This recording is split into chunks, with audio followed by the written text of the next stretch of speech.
اعوذ باللہ من الشیطان الرجیم بسم اللہ الرحمن الرحیم وَاضْرِبْ لَهُمْ مَثَلَ الْحَيَاةِ الدُّنْيَا، اور ان کے لیے ذرا بیان کیجئے ایک مثال دنیا کی زندگی کے لیے. کَمَاءٍ أَنزَلْنَاهُ مِنَ السَّمَاءِ، جیسے پانی کہ ہم نے اتارا آسمان سے. فَاخْتَلَطَ بِهِ نَبَاتُ الْأَرْضِ، اس کے ساتھ رل مل کر زمین کا جو سبزہ ہے وہ نکل آیا. فَأَصْبَحَ هَشِيمًا تَذْرُوهُ الرِّيَاحُ، اب یہ ایک لمبی بات ہے جسے مختصر کیا گیا کہ پھر کچھ عرصے کے بعد وہ سبزہ جو ہے وہ زرد پڑ جاتا ہے، پھر دھوپ کے اندر سوکھ کر پیلا ہو گیا، پھر چورا چورا ہو گیا، پھر وہ چٹیل زمین کی زمین رہ گئی. تو زندگی کا یوں سمجھیے کہ جیسے فصل لے لیجئے، کھیت کے اندر آپ نے بیج ڈالے ہیں، ہل چلایا ہے، پانی دیا ہے، اب فصل ہے، لہرا رہی ہے، ہریاول ہے، بڑا دل خوش کن منظر ہے. کچھ دنوں کے بعد اسی فصل کے اوپر جو زردی آ جاتی ہے، پھر وہ پک گئی ہے، اس کے بعد وہ کٹ جاتی ہے، کٹنے کے بعد پھر وہی منظر وہی ہے، وہی ویران منظر ہے. اور کہیں کہیں جو ہے وہ جو بھی توڑی کے تن کے کچھ پڑے ہوئے، اللہ اللہ خیر صلی اللہ. یہ جو سائیکل ہے، یہ پلانٹ لائف کی سائیکل ہے، 3 مہینے کی ہے، 4 کی ہے، 6 کی ہے، 7 کی ہے، یہی ہے نا. لیکن یہی سائیکل ایک بڑے پیمانے پر انسانی زندگی کی ہے. ایک بچہ پیدا ہوا، اس وقت جو ہے بڑی خوشیاں منائی گئیں، پھر وہ بڑا جوان ہوا، قوی ہوا، طاقت والا ہوا، پھر اس کے اوپر ادھیڑ ابھر آ گئی، بال میں سفیدی آ گئی، چہرے پر جو ہے وہ جھریاں پڑنی شروع ہوئیں. اس کے بعد پھر اس پر موت وارد ہوئی، پھر اسے قبر میں اتار دیا گیا. وہ مٹی سے تھا اور مٹی میں جا کر مل گیا. ایک ہی سپین ایک چل رہا ہے، سائیکل چل رہا ہے. یہ انسانی زندگی کا سائیکل ہے، اور یہ جو نباتاتی زندگی کا سائیکل ہے، فرق اس میں کچھ نہیں ہے. اوپر سے پانی آیا اور زمین کا سبزہ نکل آیا، اوپر سے روح آئی ہے اور ہمارے یہ اجساد اس زمین سے نکلے ہوئے ہیں. ان دونوں نے مل کر ہمیں اس حیات دنیاوی کی ایک شکل دے دی ہے. روح اوپر سے آئی ہے، زمینی شے نہیں ہے. بولے روح من امر ربی، اور یہ کہ زمینی طور پر جو بھی کچھ ہے، جو نظام ہے یہاں کا، اس میں یہ ہمارا جسم بنتا ہے اپنے ماؤں کے پیٹوں میں، اور پھر یہ روح کے ساتھ مل کر اس دنیا کی زندگی کے اندر ایک جو ہے ایک وقفہ امتحان جو ہے اس کو بسر کر رہا ہے. وَاضْرِبْ لَهُمْ مَثَلَ الْحَيَاةِ الدُّنْيَا، ان کے لیے دنیا کی زندگی کی مثال بھی بیان کیجئے. کَمَاءٍ أَنزَلْنَاهُ مِنَ السَّمَاءِ، جیسے کہ پانی جو ہم نے اتارا آسمان سے. فَاخْتَلَطَ بِهِ نَبَاتُ الْأَرْضِ، تو پھر اس کے ساتھ سبزہ جو ہے زمین کا رل مل کر نکل آیا. فَأَصْبَحَ هَشِيمًا، پھر وہ ہو گیا چورا چورا. تَذْرُوهُ الرِّيَاحُ، کہ جنہیں ہوائیں لیے اڑتی پھر رہی ہیں. وَكَانَ اللَّهُ عَلَىٰ كُلِّ شَيْءٍ مُقْتَدِرًا، اور یہ اللہ تعالیٰ جو ہے ہر شے پر قادر ہے. اس کے لیے جیسے یہ سائیکل چل رہا ہے تمہارا نباتاتی، ایسے ہی حیواناتی ہے، ایسا ہی تمہارا انسانی زندگی کا ہے. المال والبنون زینت الحیات الدنیا، یہ زینت کا لفظ 3 مرتبہ اس صورت میں آیا ہے، اور یہ اس کا عمود ہے، میں بتا چکا ہوں آپ کو. انا جعلنا ما علی الارض زینۃ لها لنبلوہم ایہم احسن عملا. پھر آیا ترید و زینت الحیات الدنیا. اے نبی دیکھیے کہیں لوگوں کو گمان نہ ہو کہ محمد بھی دنیا کی زندگی کی زیبائش اور آرائش ہی پر رجھے ہوئے ہیں. معاذ اللہ صلی اللہ علیہ وسلم. اب یہاں فرمایا یہ دنیا کی زندگی جو تمہاری ہے، اس میں اولاد اور مال یہ تمہارے لیے زیبائش ہے، آرائش ہے، لیکن کتنی دیر کی؟ صرف اس زندگی کا معاملہ ہے. اسی کے لیے یہ ساز و سامان ہے جو برت لوگے. یہ رشتے جو ہیں یہ بھی یہاں ہی کے لیے ہیں. آخر میں تو ظاہر بات ہے کہ پھر جو ہے تمہیں اکیلے جا کر پیش ہونا اللہ کی عدالت میں. نہ کوئی باپ تمہارا ساتھ دے گا، نہ کوئی بیوی ساتھ دے گی، نہ کوئی بیٹا ساتھ دے گا. کلہم آتی ہے یوم القیامت فردا. اگلی سورہ جو ہے سورہ مریم، اس کے اندر یہ بات آ رہی ہے. اکیلے جو ہے پھر وہ اپنا پورا محاسبہ جو ہے اس کو فیس کرنا ہے. المال والبنون زینت الحیات الدنیا، مال اور بیٹے یہ دنیا کی زندگی کی رونق ہے. والباقیات الصالحات، باقی رہنے والی تو نیکیاں ہیں. نیکی کوئی کمائی ہے اس 30 سال میں، 40 سال میں، 50 سال میں، تو ان کے لیے بقا ہے. مال کے لیے کوئی بقا نہیں ہے.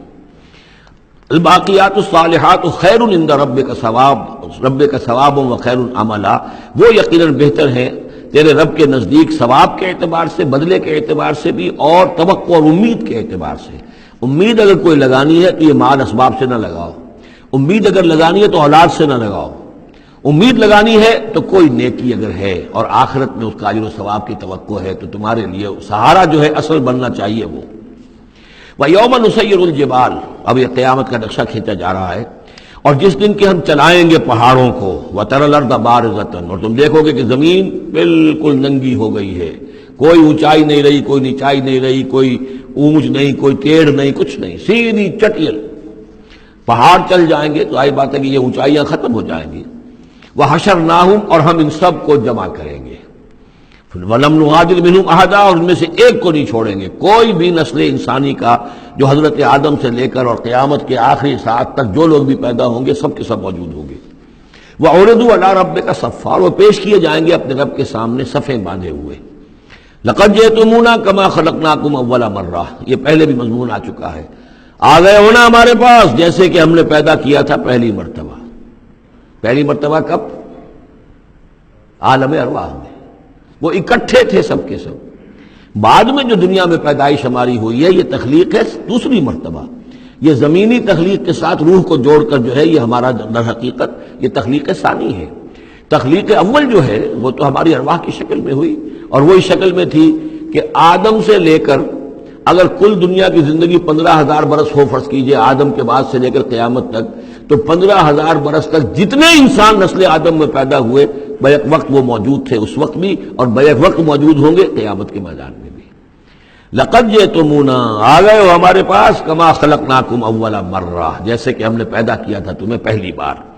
بل زعمتم ان لن نجعل لکم موعدا اس وقت ہم نے تم سے قول و قرار لیا تھا الست بربکم قالوا بلا لیکن اس دنیا کی زندگی میں تمہیں یہ گمان ہو گیا تھا کہ تمہارے لیے ہم کوئی وقت وعدے کا وقت مقرر نہیں کریں گے یعنی ملاقات نہیں ہوگی. تم بھول گئے تھے اس ملاقات کو جی چرا رہے تھے ہم سے ملنے سے. الذین لا یرجون لقاءنا جو ہم سے ملاقات کی امیدوار ہی نہیں ہے اس خیال ہی کو ذہنوں سے دور رکھتے تھے کہ کبھی اللہ کے حضور میں حاضری ہے. ووضع الکتاب اور اعمال نامہ لا کر رکھ دیا جائے گا. وضع اب وہ اعمال نامہ کیا ہوگا؟ کون سا جوائنٹ قسم کا کوئی کمپیوٹر ہوگا؟ ہر فرد نوع بشر آدم کی ہر نسل کا اس میں پورا کارنامہ زندگی محفوظ ہوگا. آپ کو معلوم ہے جیسے کمپیوٹر کے اوپر ایک بٹن دبتا ہے اور وہ سب آ گیا اور ایک بٹن دبے گا اس کا پورا جو چھپ کر بھی آ گیا. ایک ایک فرد کی پوری زندگی کا ریکارڈ موجود ہے. جیسا کہ میں نے کئی بار عرض کیا ان چیزوں کا ماننا اب جتنا آسان ہو گیا ہے آج سے 100 برس پہلے ماننا اتنا آسان نہیں تھا. کس قدر گہرے ایمان بالغیب کی ضرورت تھی. آج تو یہ چیزیں ہمارے حساب کتاب میں آ رہی ہیں. چھوٹے چھوٹے سے بٹن کی طرح کا تو ٹیپ ریکارڈر ہوتا ہے کہ آپ سے ملنے کے لیے کوئی آیا ہے آپ کو پتہ ہی نہیں اور اس کا جو بٹن ہے جو کوٹ کا آپ بٹن سمجھ رہے وہ ٹیپ ریکارڈر ہے. وہ آپ کے ساتھ جو گفتگو ریکارڈ ہو رہی ہے آپ کو پتہ ہی نہیں. جو صورتحال یہ ہو چکی ہے ذرا لگائیے کہیں پر اور آپ کو معلوم ہوگا کہ آپ کی ساری گفتگو سن لیجیے آپ. تو یہ ساری ریکارڈنگ کے ہر چیز محفوظ ہو رہی ہے. اعمال نامے میں ہر شے موجود ہے. ووضع الکتاب اور وہ لا کر اعمال نامہ رکھ دیا جائے گا. کہیں سے وہ کمپیوٹر شاید کس جگہ پر ہے اور وہاں سے وہ انسٹال جو ہے وہاں سے لا کر میدان حشر میں ٹکایا جائے گا. ووضع الکتاب فتر المجرمین مشفقین مما فیہ تم دیکھو گے اب مجرموں کو ڈر رہے ہوں گے کانپ رہے ہوں گے کہ اس میں کیا کچھ ہے. ویقولون اور وہ کہتے ہوں گے یا ویلتنا ہائے ہماری شامت مال ھذا الکتاب یہ کیسا اعمال نامہ ہے لا یغادر صغیرۃ ولا کبیرۃ اس نے تو کسی چھوٹی سی چھوٹی بات کو نہیں چھوڑا نہ کسی بڑی بات کو چھوڑا الا احصاها مگر یہ کہ اس کو محفوظ رکھا ہوا ہے. اس نے تو مائنیوٹس ڈیٹیلز کو بھی اومٹ نہیں کیا ہے. کیسا ہی اعمال نامہ مال ھذا الکتاب لا یغادر صغیرۃ ولا کبیرۃ الا احصاها ووجدوا ما عملوا حاضرا ما عملوا اور وہ پائیں گے جو بھی عمل انہوں نے کیا ہوگا اسے موجود.